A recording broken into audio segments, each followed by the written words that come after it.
Hello and welcome to this special edition of VGC, the video game podcast, with me, Jordan Midler, and Chris Scullion, going over WWE 2K24. We've had time to play the game, to check out the roster, and to see who has and hasn't made it into the showcase of the Immortals.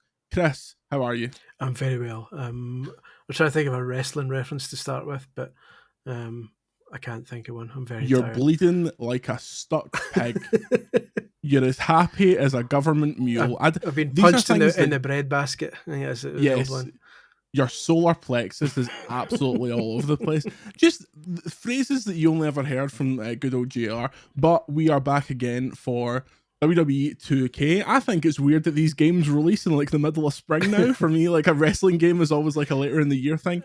But let's get started.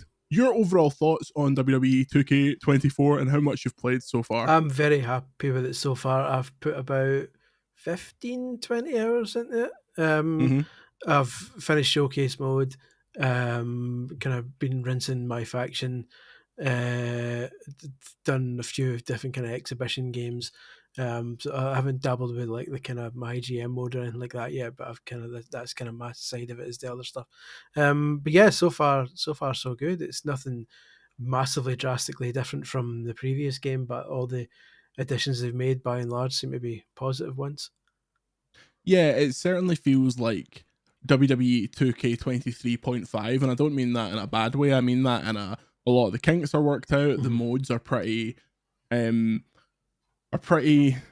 like not massively kind of revolutionary, but there's a lot to like about it. Yeah. So far I've played a lot of my GM mode. I played a lot of my faction, but then it got completely wiped, so I felt quite affronted to go back to that until it's officially out.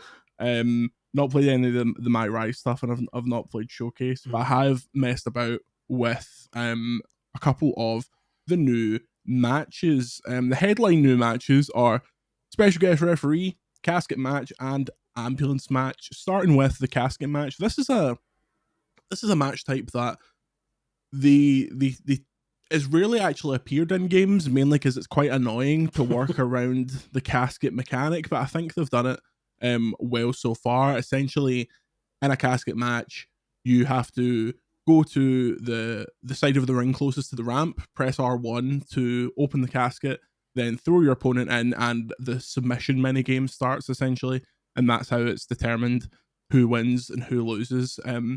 I've played a few of these. I think they're more loose than back in the day, where only one or two specific things would take someone over to the casket.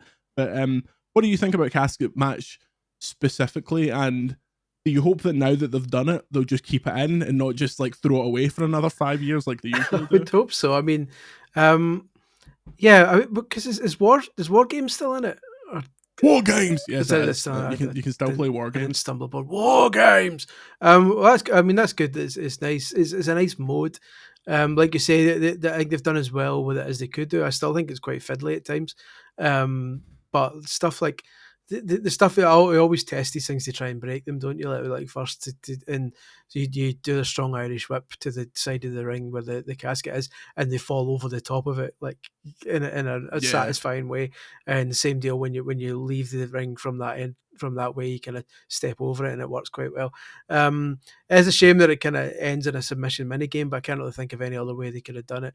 I did I experimented, and this may still be the case. I may just not have done enough damage. If there's like if you're so messed up, there's like an auto close, like you know how in the Royal Rumble, if you've taken like maximum damage and you get thrown over, it's just like an automatic thing. You can't even fight it. Like maybe that's the case, because it is a bit silly if you've just done like a super finisher and then you drag them over to the casket and they're still like, yeah, no problem.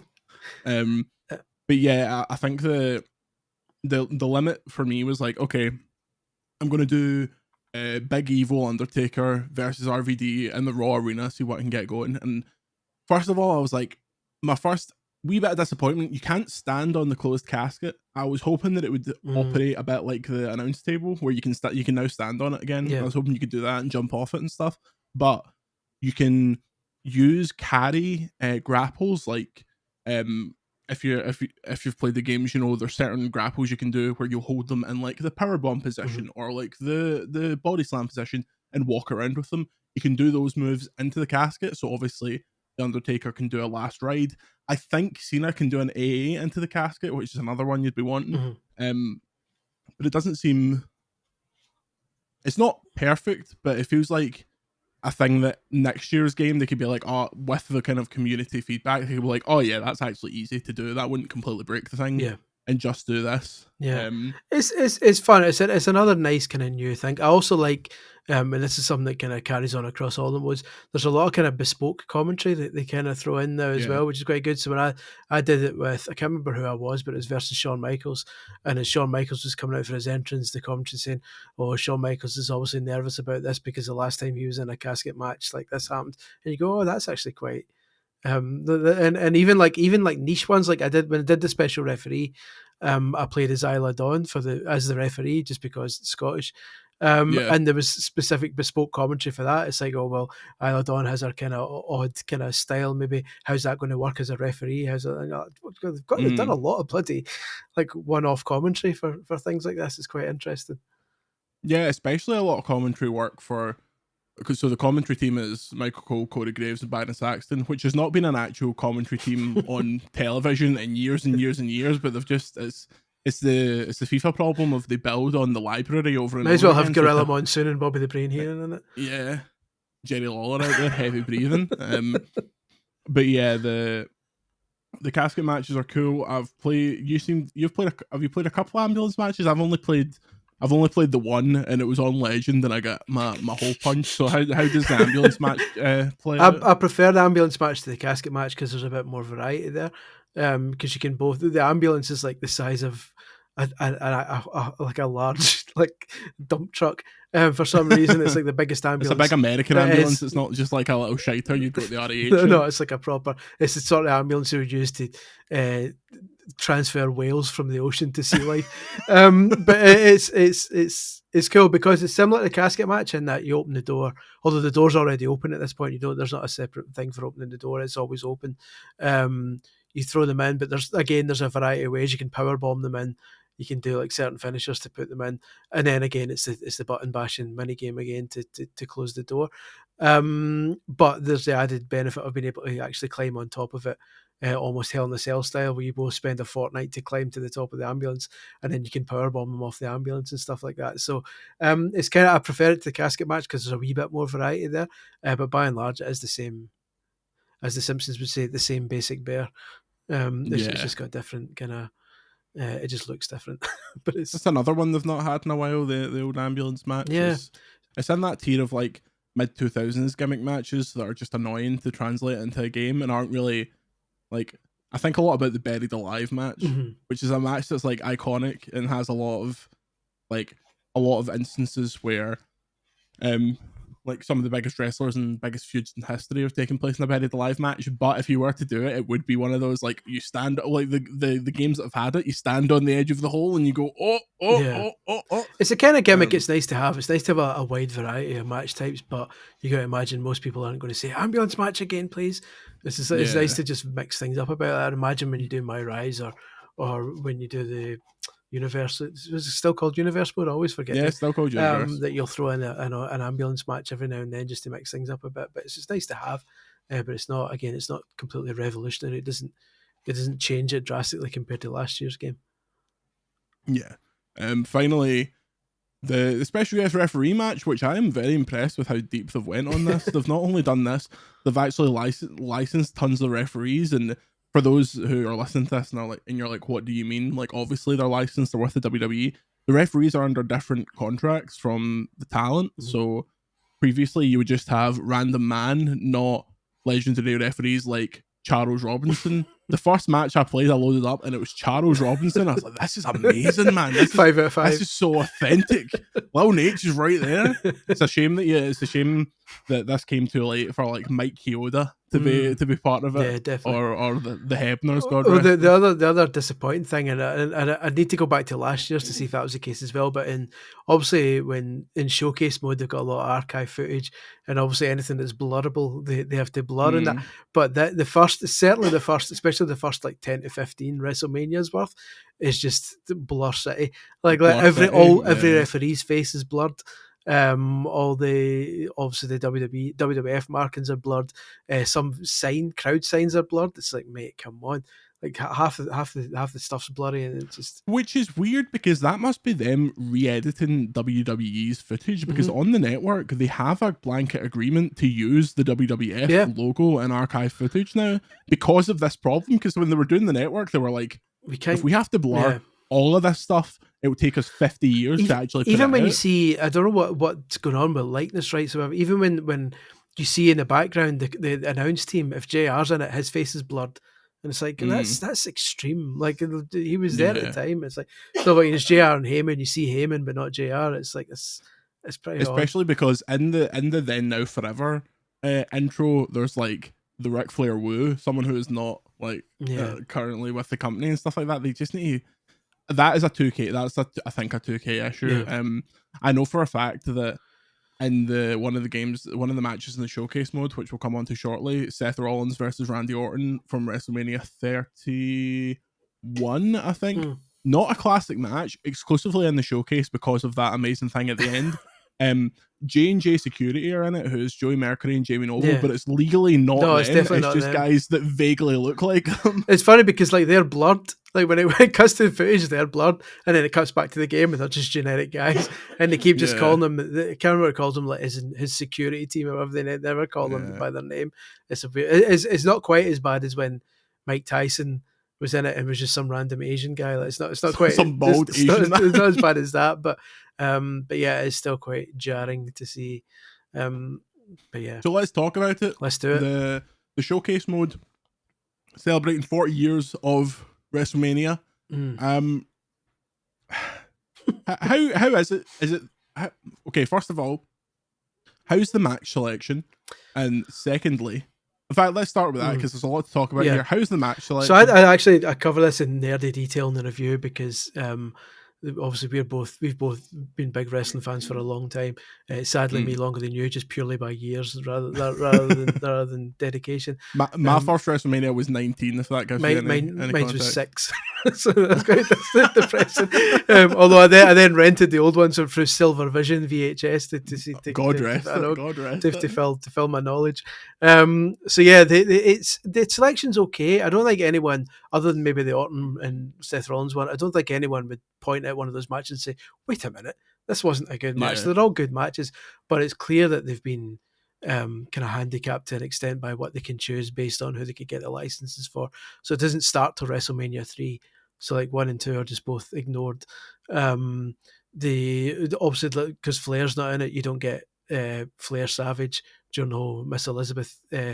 When Ric Flair pretended he was nicking about with Miss Elizabeth and Macho Man went raging, that's not in it.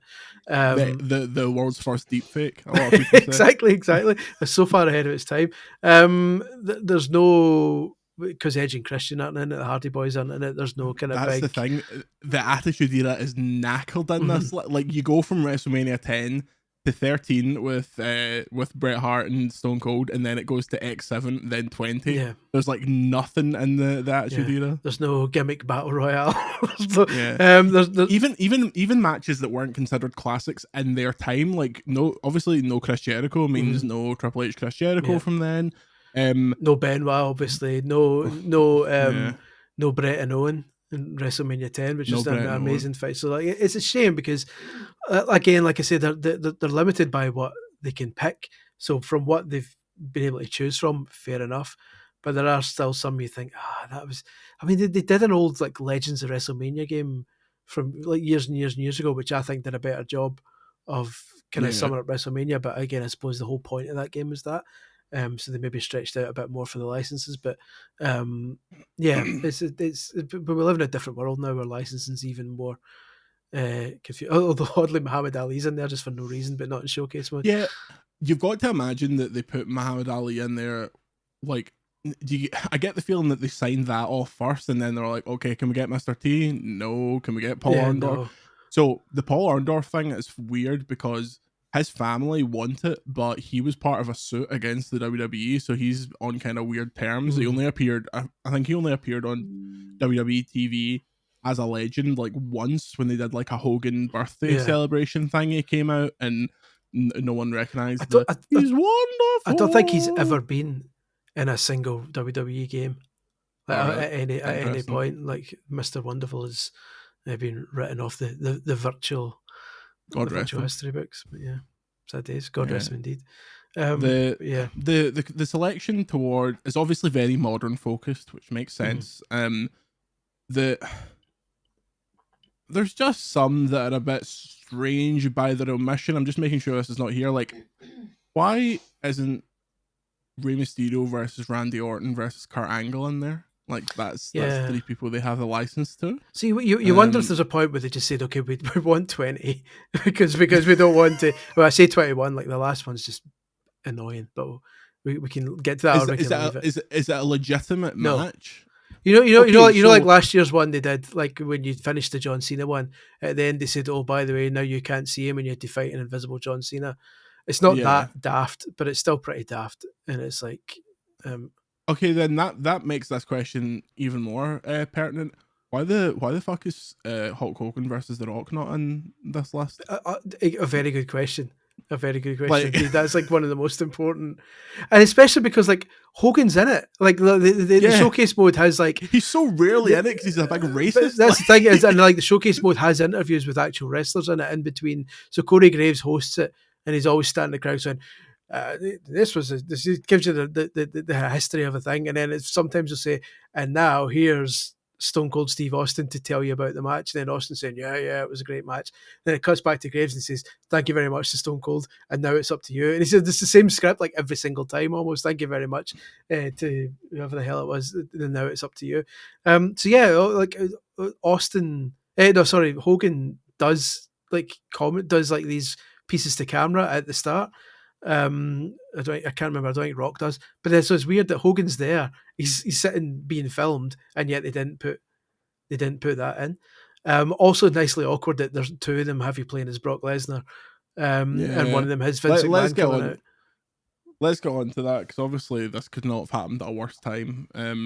This is Vince McMahon is in the midst of legal battles. You can go and Google them if you're not familiar with that horror. One of the while Brock Lesnar has not been named, he's been implicated in one of the legal battles, thus putting 2K in a dodgy situation. So how's it handled in game?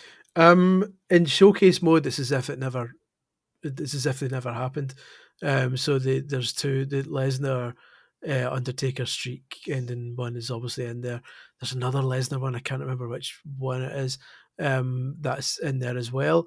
There's one, I can't remember the fight, but there's a fight where McMahon comes out and goes ringside, the one where Thingy turns heel, Austin turns heel. Is that Rock Austin? When Austin turns heel, so that one's in it, and McMahon comes out and they make a big deal of McMahon being out and standing ringside. And in the 2 Lesnar ones, you play as Lesnar because he wins. You always play as whoever wins the match. But outside of showcase mode, they don't exist. So there's no... although I haven't said that, I've not played through my Rise yet, so they might appear in that just as part of the storyline. I believe that they do pop up at some point in that, but I'm not entirely But certainly in terms of exhibition matches and that, you can't play as Brock Lesnar, you can't play as Vince McMahon. You know for a fact they're going to be in community creations within 30 seconds of the game being out, but legally and officially, neither of them are playable in kind of any modes outside of the modes that they were kind of inserted into, like presumably months earlier, because Showcase would have been all sorted like a long time before. They've got to make the video packages, they've got to put in the menus and everything. You can't easily just... I mean, Lesnar was literally on the cover art. Literally on the 40 years of WrestleMania cover art. And it's very easy to just kind of switch off a character from a list of a roster and exhibition mode, but it's really not easy to completely remove 2 matches from a 20 match thing and just like pretend they don't exist, because it messes up the entire menu system and everything. So they've just kept them in and just not included them in any promotional material whatsoever. So yeah, Yeah. it's awkward. It's an awkward one because like you're going to get kids or people just playing showcase mode, and after that saying, "Oh, I've just played 2 matches as Brock Lesnar. Where is he?" Like, and the other like because it's weird. It's kind of It's a good guide in that. definitely is. I'll just go on that right now. Where is he? Where is Lesnar? Yeah, I think this was the best approach. Like I think this is what they had to. I'm just because he's not actually been accused of anything. I'm kind of surprised that they did this with Brock, but like there's no way that like I'm shocked that even before this recent round of stuff, they were like, yeah, let's still have Vince in it. Like I know he is absolute like corner furniture to the history of the WWE, but it's anyway. It is odd when you look through the roster as well how so many of them just aren't there anymore, and like they've just obviously just kept them in just to make the numbers up. Like Uncle Howdy's still in it, and it's like, well, he fought once, like, and then he's clearly never coming back. Stephanie McMahon's still in it, even though like she left like quite a while ago. So it's odd. There's some odd kind of choices in there. Obviously, not anyone who's moved to AEW or anything like that, but people who just kind of left and haven't done anything since. Some of them are still in there. I'm not complaining because, but it's just weird. I like that there's like 6 different Bray Wyatts and 6 different John Cenas, which is quite fun. So let's talk about the roster. I think the being a gamer, the first thing I thought when AEW started signing all these people was, oh no, they're not going to be in the games anymore. And thus, as we've said, no Edge and Christian. No Chris Jericho, no Bryan Danielson, all the people, no Claudio, Samoa Joe, all the people that have been kind of staples of the game going back recently. However, in terms of depth, it's a massive roster that is like ridiculous how long it takes to scroll down because they've got people on NXT where like I think I'm pretty plugged into wrestling. You some of these names come up and I'm like, who? Like who is this? Who are these guys that are apparently some kind of faction together called Chase U? Do you know who Chase U is? I'm afraid NXT isn't in my wheelhouse. No, like I know a bit about NXT, but yeah, so that stuff's really well represented. It's a good sprawling kind of mix of legends. There's some that you'd really like. I wish that that you couldn't be exclusive to one company or the other as a legend. Like it feels like when you get to a certain tier, it should just be like you should be put into the wrestling public domain. But I understand why that's not the case. What do you think of the roster? I think it's fine. I mean, for me, I'm more disappointed. I'm very nerdy when it comes to their faces and stuff like that. And I've put up there's a comically large article on VGC. I don't know if you looked through it yet, but for people to scroll through. I've been trying to load it since 9 o'clock this morning. It's not quite 56K modem. Basically, they've got 190 images in there comparing what everyone who was in 2K23 and is now in 2K24, what they look like then and what they look like now. And a hell of a lot of them have exactly the same face. And I understand that you can only scan so many people a year and the priority has to be given to the NXT wrestlers who are new to the game. So obviously they need to be scanned and therefore they take priority. So you can't scan everyone who's already in it, rescan them. But some of them look worse. Like Sami Zayn looks objectively worse. Some of them haven't been changed at all when you would think they would have been. Like some of the kind of the higher tier wrestlers appear to have the same face as they did last year. But in terms of the actual roster that's there, I think it's fine. It's as good as it could have been. It's like there's a load of jobbers in my faction. I don't know if you noticed that. Like right at the bottom of my faction, they've made like all these completely fictional jobbers, kind of like back in WWF Attitude when you had to fight through a bunch of made up guys at the start. They've done that. So all those characters, they're also in my GM for you to like fill out your roster with like random kind of squash match people. There's like there's a guy called like Gunther McGurgers who's like a builder, which I think is like some of them are quite funny. Like they've got like clearly the people that made them at 2K are like big wrestling fans and they're like, okay, this would be like a funny kind of jobber name. But yeah, I'm just looking through this article now. It's like some of them are really bang on and they really don't need to make that many changes to them. And there's obviously slightly new lighting in this game. Yes, some of them, like a lot of the lassies, look really depressed. Well, that's the thing. It's funny that I was taking the screenshots. It's just a side note. 2K23 has this weird bug where when you go into edit mode to edit someone's face, to move the camera into someone's face, they look normal for like 5 or 6 seconds, and then suddenly they look really sad and look down to the floor. So you need to get a screenshot of them within 6 seconds, otherwise they look absolutely depressed. And it's like, yeah, it's weird. But yeah, some of them, like Bobby the Brain Heenan's got a new face, which is good, which makes sense because he's in like 3 or 4 of the showcase things. But a lot of them are kind of similar faces, which is disappointing. There's a new Andre face. Looks like Eddie's got a slightly new face as well. The fun thing about, I say the fun thing, I might actually mean the complete opposite. The one annoying thing about Showcase is, just going back to Showcase because I forgot to say this, they've got this, what do they call it? Slingshot technology, which they've had in the last couple of games now, where you're playing the game and you get to a certain point in the match and you know which point it is because suddenly the instructions get very specific because they give you objectives like do some damage and you damage them a certain amount, and it's like do a weak combo and you do that, and then it's like do a power bomb, and then suddenly it says go to the southwest corner of the ring and stand. I'm like, all right, okay. So they're clearly putting you in position so that it can then switch to full motion video, and at that point it cuts to actual footage from the match, and Corey Graves continues to give you commentary saying this happened and this happened. But some of them, the footage lasts forever. Like Terry Funk style, forever. like I think the Hogan and Warrior one, they show the bear hug, which lasts like 10 minutes, and you're just sitting watching a bear hug for ages, going, "Come on, mate!" Like so. By the end of it, by the time I got to like the modern stuff, every time it went to full motion video, I just skipped it instantly. Cause I'm not sitting here for 8 or 9 minutes just watching something when I could just be playing it. But yeah, so that was a bit annoying. Also, the attention to detail, like Warrior's face paint wears off by the end of that the Hogan Warrior match and stuff like that. I'm rambling a bit here because there's a lot to cover. Which is why it's a tragedy that Sting's not in this fucking game, because that is the Sting thing. Yeah. I know it works with Finn Balor as well, but so you mentioned it there, and it reminds me, I despise that they still do this combo style combat in these games, because when I play wrestling games, I play it like it's a work. I'm trying to make like a nice looking match. Still really made damn it. It was 2K19. I think was the last game where they had like working holds, and you could like swap between working holds, and then you could send them off to the ropes and do the thing you've seen in every wrestling match ever. It's called International, where you like drop under a clothesline, jump up, and then all that stuff. Brilliant. But in this, matches start and you're in like a boxing stance, and you're like punch, grapple. And so many matches, it's been like, okay, 3 kicks and then a pile driver. As well, the drama of this match is just done. Yeah. Like, I'll tell you what I miss. This is from a few years back as well, when you used to be able to hold a button and choose a limb to target. And you can't do that anymore, especially now, because in my faction, a lot of the there's 4, for those who haven't played my faction yet, there's 4 different types of wrestlers, like power, technical, strike, and acrobatic, and each one's got their own set of tasks that you need to kind of clear to win some matches.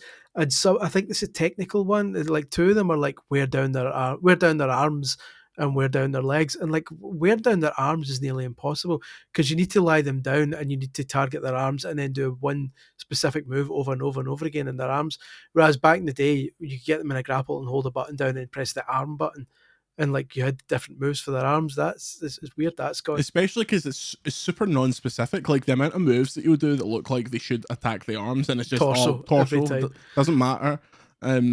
Yeah, there's some weird nitpicky stuff like that. There's a new thing. I can't remember what it's called. It might be called Trading Blows, where they've tried to gamify the bit where you punch and then the other person punches and you're both groggy, and then you build up momentum. Yeah. But they are so excited to show you this mini game. They'll fire it in the first 5 seconds of a match, and what happens is like a bar will fill around this little circle, and if you get it in the green, you hit the punch, and then there's like a microscopic gold, and if you get it there, you'll automatically win it and you'll go. And again, this is the kind of thing that me and my pals used to simulate when we'd play games of 2K19. Like would be like, okay, let's do this part of the match where you're like slowly punching each other.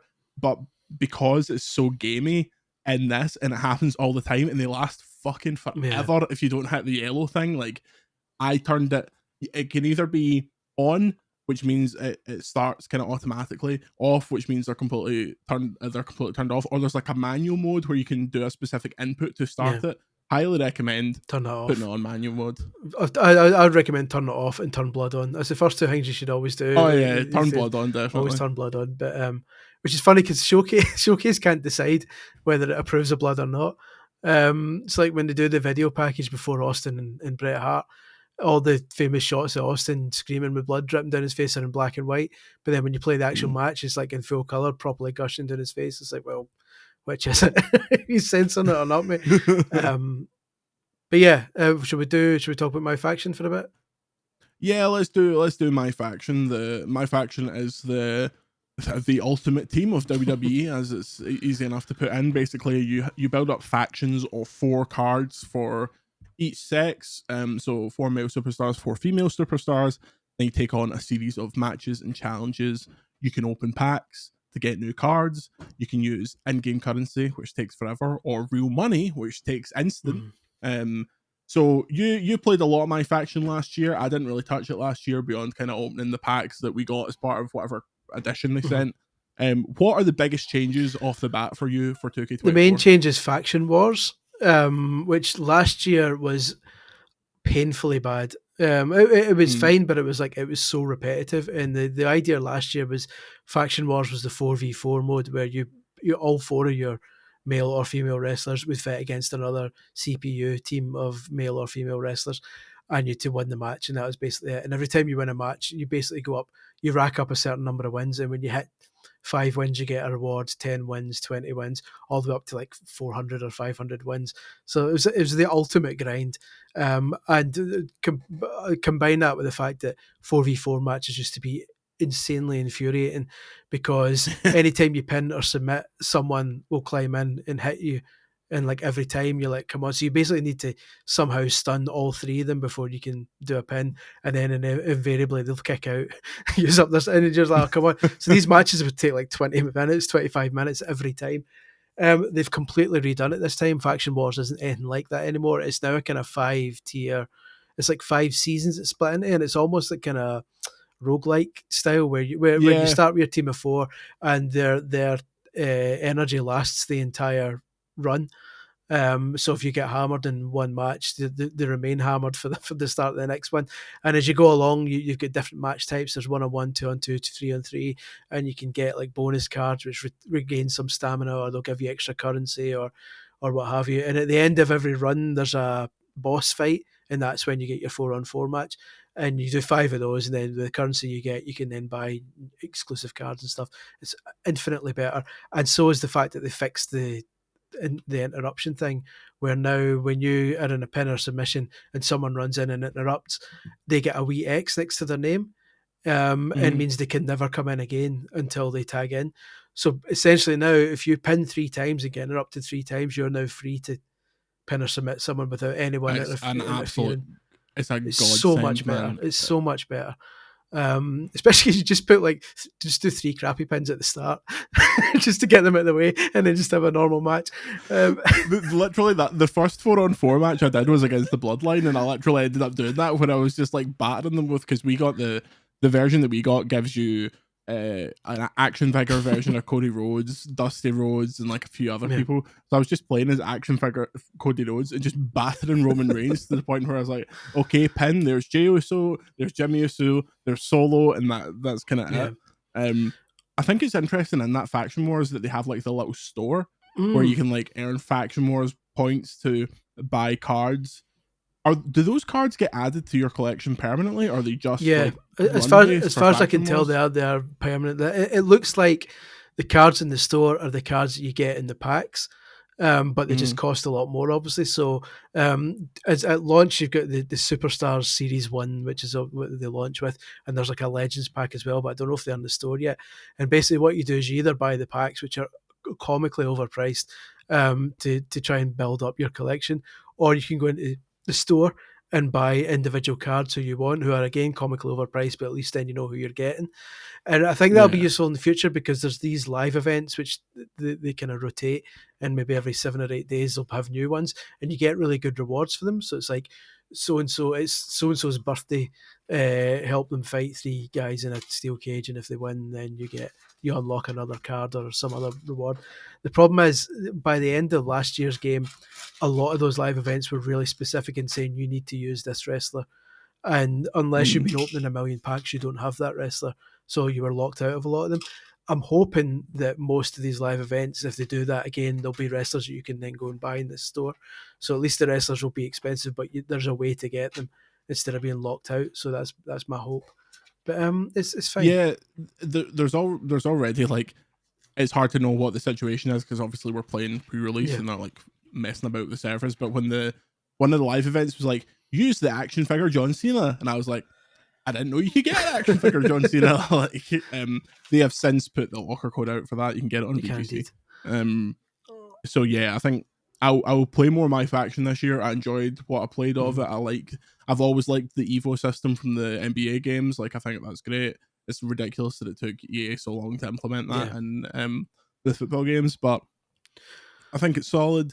The speed at which you earn in-game currency is like a joke how slow it is. And it's always going to be, which I think is annoying. Like, it's something like, I'm pulling numbers out of my arse here, but it's something like, say, 15,000 coins to unlock a pack.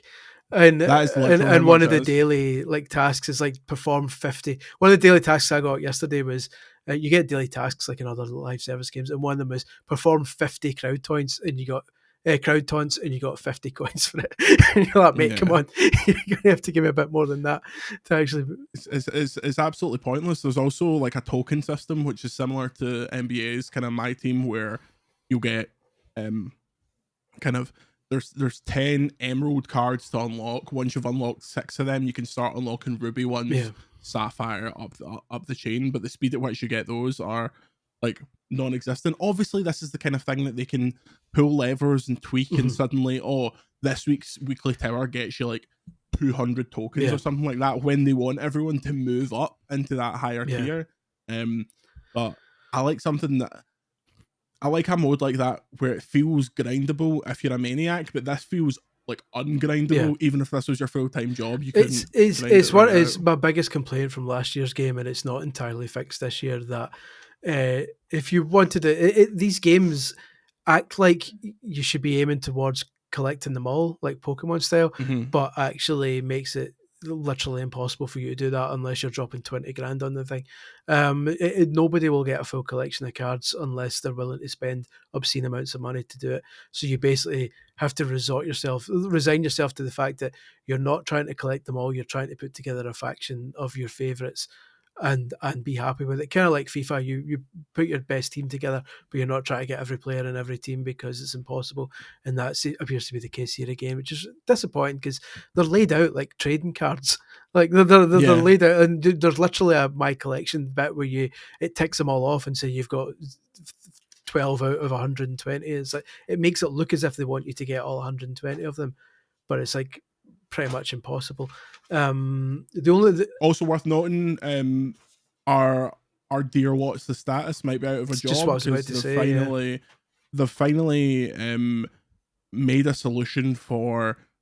So last year there were certain versions of wrestlers that were exclusive to My Faction. This made the community rightly very, very angry because it's not even as if they were selling them in other modes. You could only play them in My Faction. They didn't have entrances, they didn't have all that stuff. This year, however, for that kind of different era of a wrestler, it's noted as a persona. So as soon as you go into My Faction, you will get a Sheamus persona, which is him from his debut. It's inaccurate because he doesn't have any wrist guards. Like, he has naked wrists. He looks like an incredibly naked man, but he has the Written in My Face song. He has like all that stuff. So they've sorted that. I speculated to you earlier, this is on the one hand nice, and on the other hand devious, because there's so many opportunities for them to just rip this to pieces. Yeah, pretty much. It on paper it's a good thing, because like obviously there are people who dabble in My Faction but then want to play with their friends, and I can imagine a lot of people last year unlocking the John Cena action figure in My Faction mode and then when their pals want to play it with them, they can't use it in exhibition mode, and now they can, which is excellent. But yeah, it seems very clear that there's going to be a point where there's a really cool persona that comes out, fake Diesel maybe, and Isaac exactly. Yankem Oh, DDS. imagine if they did a Kane one and it was Isaac Yankem. See if they did a whole series of cards that were like failed gimmicks, like if they did like they've got Kevin Nash do Oz, like they've got all this stupid get Hogan and like his like Terry Boulder from like the AWA, like I'd love that. Scott Hall as the Diamond Stud. So that stuff like that, it worries me that some of these are eventually going to be like nearly impossible or very expensive to get. And I just hope that they add them to that card market to at least give people a fighting chance of unlocking them without having to spend daft money on cards. Because they know if they don't, what's the status? We'll be back and just ripping them and putting them on community creation straight away. Like they have to make it.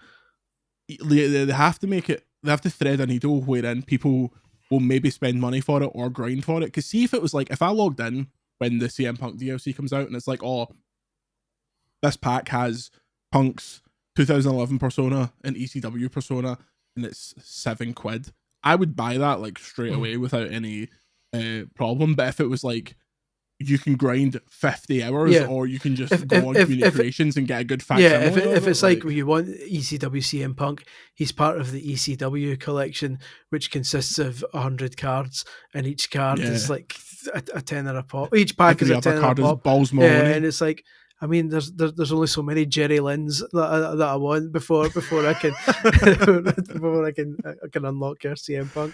Get some Just Incredibles in the mix. But it's so far, and I make the mistake of doing this every year. When I start my faction, I say so far so good, and then a few months down the line, they put in some dodgy crap to totally mess it up, and then you repeat it next year where they fix it, and then you go, okay, so far so good, and then a couple. So we should maybe do another podcast a couple of months down the line to say, right, how is it really?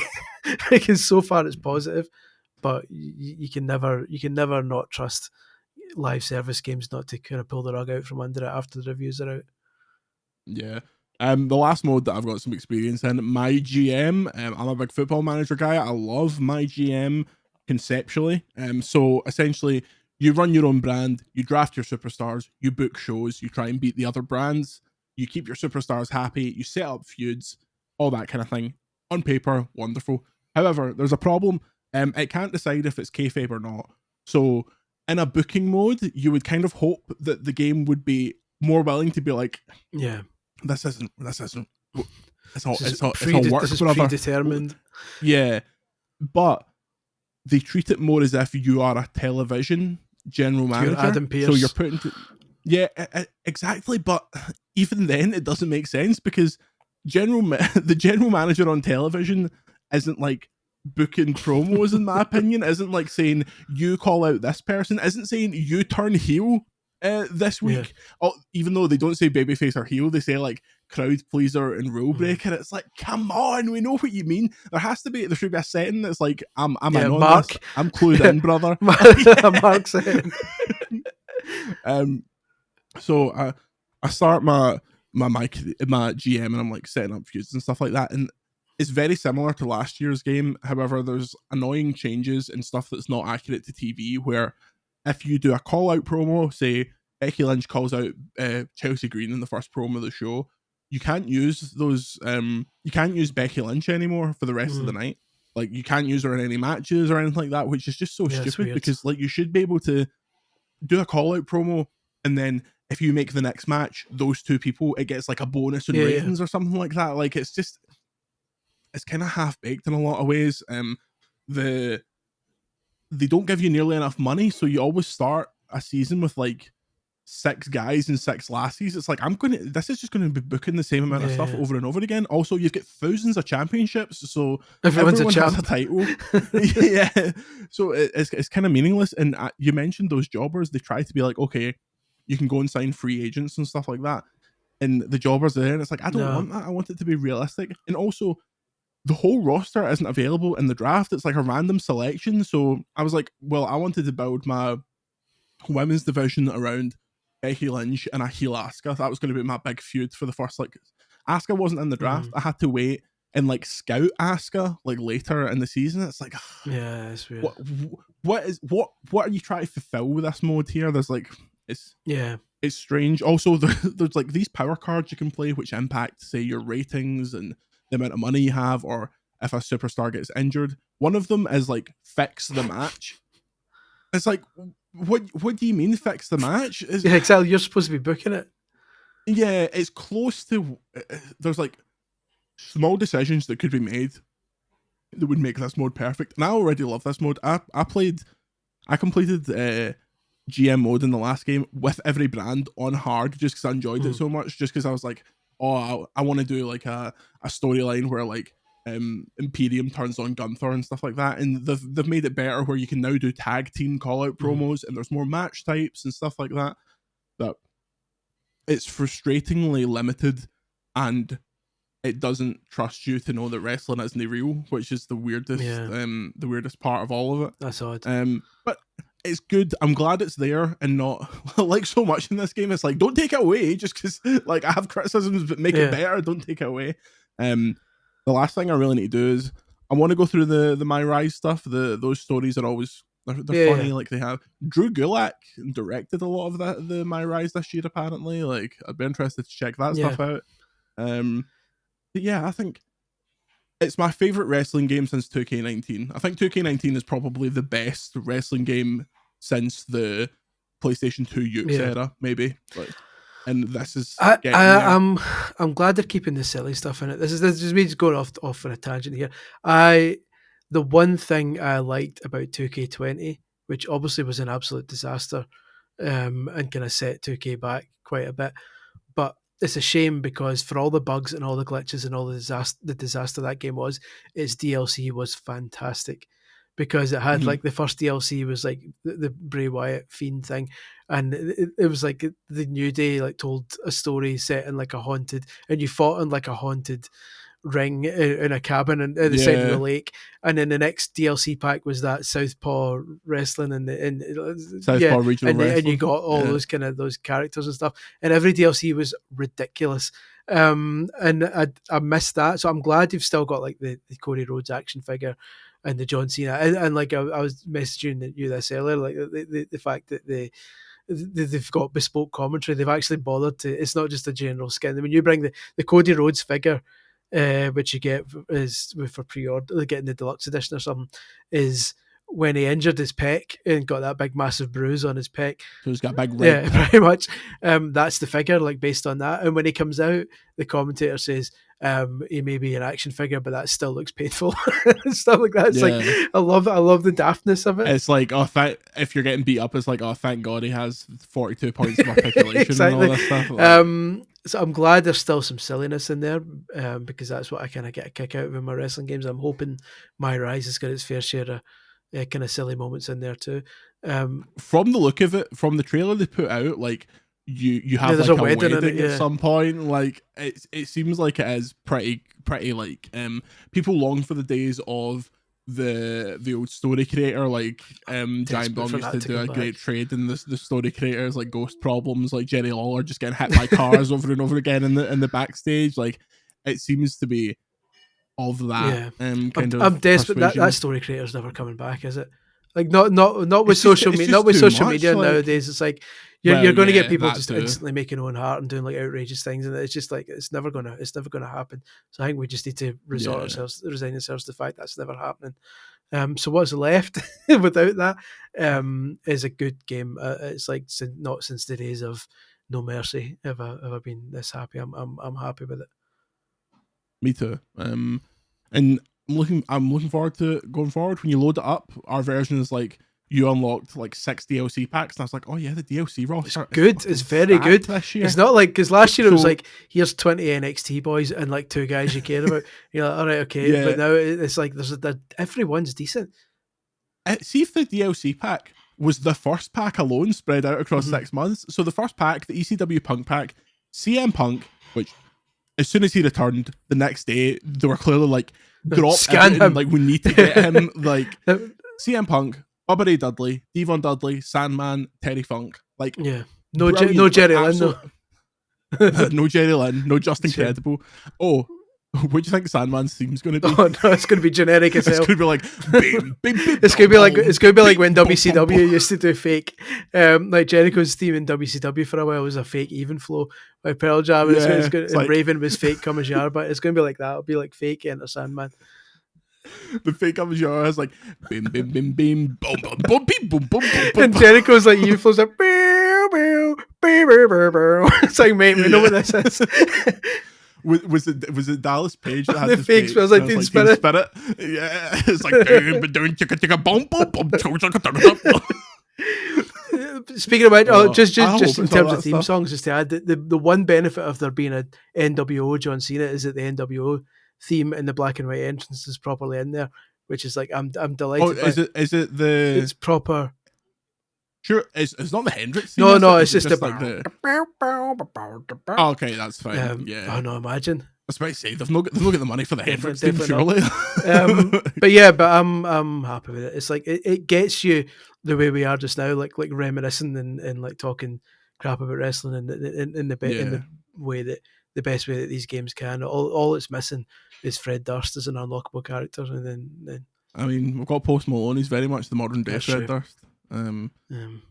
Honestly, the only thing that makes me sad about this game is like, I wish Edge and Christian and the Hardys were in it. Like, it's just roster stuff. It's like when the absolute like geniuses of the creation suite make all of those people first week, I won't have a problem. Like, it's like it makes me wish AEW would fold. That's the headline. It's so good. It makes me wish AEW would fold so we can get everyone back in it. But yeah. Oh, good game. Anyway, we hopped on to speak about this game for half an hour, and now it's been an hour. So let's enjoy the podcast. Review on the website. VGC. Say goodbye, Chris. Goodbye, Chris. Mankind loyal.